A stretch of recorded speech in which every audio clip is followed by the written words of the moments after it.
Hey friends, I wanted to give you a little behind the scenes today about what's happening here at our State Emergency Operations Center. So come on in and we'll show you around the place.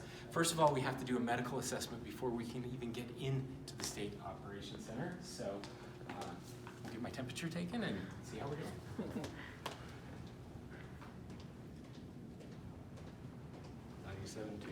97.2. 97.2, we're good. Okay. I already filled you in, so you just got one right there. You got Thank it you. fever in the past 72 hours? Have not. No shortness of breath? No shortness of breath. Not experienced any coughs? None whatsoever. Not been around anybody with the COVID? Nope. Okay. We're good to go. Okay. Did you get one of these We red bands? passed. Oh, I forgot my red band. See? Yeah. We're really careful about this. This is so we, at a glance, can tell if everybody in the EOC has come through this station. Very cool. Thanks, sir. All right. Now I'm legal. Now we get to go in. Come on in. Our first stop is going to be with Sheila. She's going to give us a tour of the operations of this place. Hey Sheila, how are you? Hey, good, and you? We're going to maintain distance here, Yes. of course. That's right. So welcome to our Emergency Operations Center. So this center is made of our ESFs, which is our emergency support functions.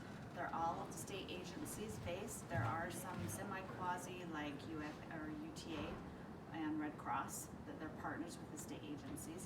So when we are fully activated, but we're trying to keep our distance, so we just telecommute now. So fully Yes. activated, tell us what fully activated So means. we're at activation level 1, so that means... And when was the last time we were at a 1? Never. I It's think never. we did during the earthquake. Until the earthquake? Yes. Yeah, just a week, how long ago? A week, 2 weeks ago? 2 weeks ago, the earthquake? So this is just the second time we've been activated to a 1. Yes, yes. So we usually bring everybody in, so it's a come as you are, and we just set up all of our state agencies. We set them up, and we just get them going where they need to be. We are just a coordination center, so we help them do their work and get them back. And this place is usually full of people, but because of the spread of this virus, we have most of them working remotely, right? Yes. How many people would we normally have with this response? So in the big response, we usually do at least 1 to 2, maybe 3 per table. Okay. And they're just the liaisons back to their home agencies. So a good, a room full. Okay, yeah. Hustle, bustle. So this is usually, again, just packed. Let's go over and talk to Commissioner Anderson about what all of this means. So, Commissioner Jess Anderson is the Director of Public Safety here in the state. Commissioner, we're going to keep our distance here, Yes, but absolutely. go ahead and tell our friends at home exactly what it is we're doing in here So with this- our incident command structure. Yeah, so under the unified command, this is where it all happens for the state.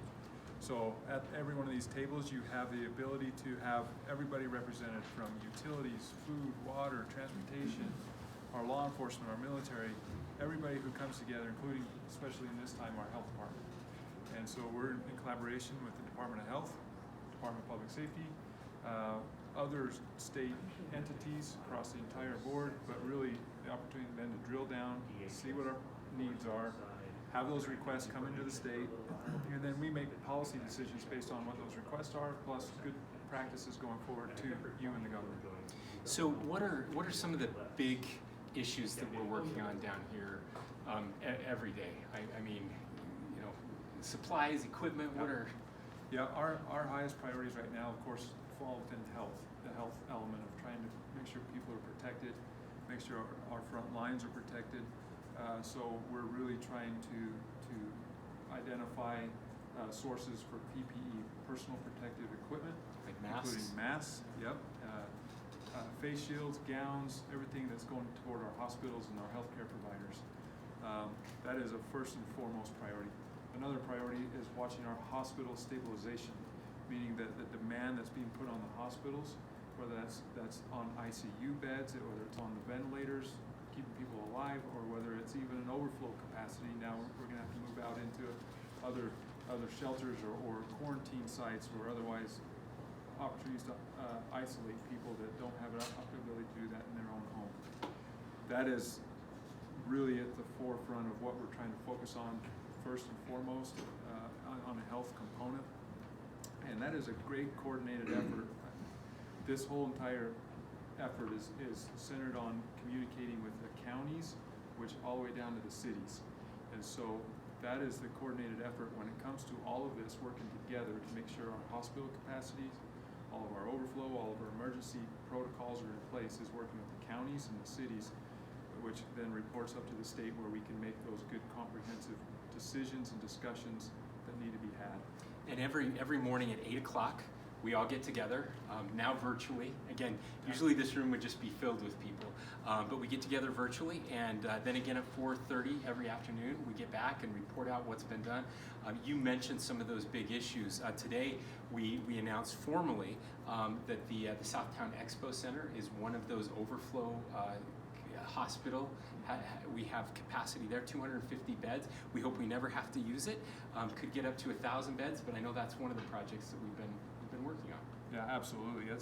That is one of those areas you hope you never have to use that, but we have it ready to go if we need be. That's been the clarion call. We've put that out to have people notify us if they've been in that industry, if they're former healthcare workers, if they're former doctors, nurses, anything to do. Because if we were to get to that point, we would need some resources to be able to then take care of that facility and stand it up as appropriate as well. That's a great effort of volunteerism. It's through that state collaborative effort. We are seeing some who are volunteering, and we would put that out there again to make sure that you have the opportunity to volunteer if in fact you can do that for us. But in the event that we don't ever have to use it, which we hope, then we're okay. But at least we're prepared to do that. Very cool. All right, thank you. Let's see, where else? Come over here. It's on the screens. Come talk to Chris. Lieutenant Governor? Chris, how are you? It's good to see you. Good to see you. Talk about Be Ready Utah. And Sure. in fact, today is kind of a special day. Yeah, so Be Ready Utah actually is an initiative under the Lieutenant Governor's office, and it's basically our big preparedness outreach campaign for the state of Utah, and where we basically get people to do everything they can to help themselves be as prepared as they can be for whatever's going to happen in their lives. And obviously in the last couple of weeks we've experienced a pandemic, an earthquake. We have some home issues with people losing their jobs and being laid off at this time. So lots of things that people needed to be ready for, and that's what we've kind of been preaching from the very beginning when Governor Herbert started this program, was be ready for what? Be ready for anything. And we're experiencing a lot of that in the last couple of weeks. Website where people can go to get more information? Yeah, BeReadyUtah.gov. It's our website where you can get a lot of information about personal preparedness, family preparedness, business preparedness, how your schools can be prepared, lots of different ways to provide preparedness information. Okay, very cool. And thank you, Chris. You bet. We've got something else coming up soon, the Great Shakeout. Yes, we do. I know we're talking mostly coronavirus, but remember earthquakes happen? We were reminded of that, and we plan for this stuff every year. Do you want to talk a little bit about that? Absolutely, yeah. One of the events that we promote through Be Ready Utah, through the Division of Emergency Management, is the Great Utah Shakeout. The governor's designated every April, the third Thursday in April, as Great Utah Shakeout Day. We kind of had to practice a real run at that back in March 18th. And now with a lot of people working from home, schooling at home, we don't have all those organizations together, but we still want to encourage people to participate in the Great Utah Shakeout, whether it's on Thursday, April 16th, or they can pick another day. We want just people to remember the protective action, how to survive earthquakes, is drop, cover, and hold on. And to just take a moment and practice that. Get underneath the desk, a table, a chair, hold on till the shaking stops. Imaginary, in this case, for a drill. But people can still go register if they plan to do that on the, and Joe can tell us what that website address is for the Hi, guys. shakeout registration. I can't remember what the website Hi guys, address Joe is. Doherty from the Division of Emergency Management. Go to shakeout.org/Utah and learn all about how you can participate in the Shakeout, the annual drill. It's going to be a little bit different this year since we are all maintaining our distance from one another. So just head over to the website and you will learn everything you need to. Should we make an earthquake while we're here? Is this a good time to do that? I think we Yes, can make it absolutely. Okay, so actually if you just stand right by that screen right there, Kirsten, you can show them how to do it. On the count of Okay. 3, we're going to jump. And what this is showing is a readout from a seismometer we actually have here in the Emergency Operations Center. So on 3, is that okay? 1, 2, 3, jump. And then there is your Lieutenant Governor-sized earthquake. That's it. It's not as big as it was 3 weeks ago when, I don't know, I've lost a lot of weight during this. That's all I'll say. No, I'm just kidding. well done with the earthquake, everybody. Stay safe at home. And we just wanted you to see a little bit about what's happening down here. Again, I think every day we have like 100 people on the calls, maybe more than that. And these are people that are working on all these dashboards, every metric on here, making sure that we're keeping Utahns safe. And we have incredible expertise, professionals. We have scientists, we have experts in the medical field, we have experts in logistics, supply chain, everybody here working together. The budget people are in here. Again, now it's more of a virtual room than a real room, but these are the people that are working to get us through this crisis, and I just wanted to share that with all of you. Thanks for joining us, and maybe we'll share something else tomorrow. Thanks.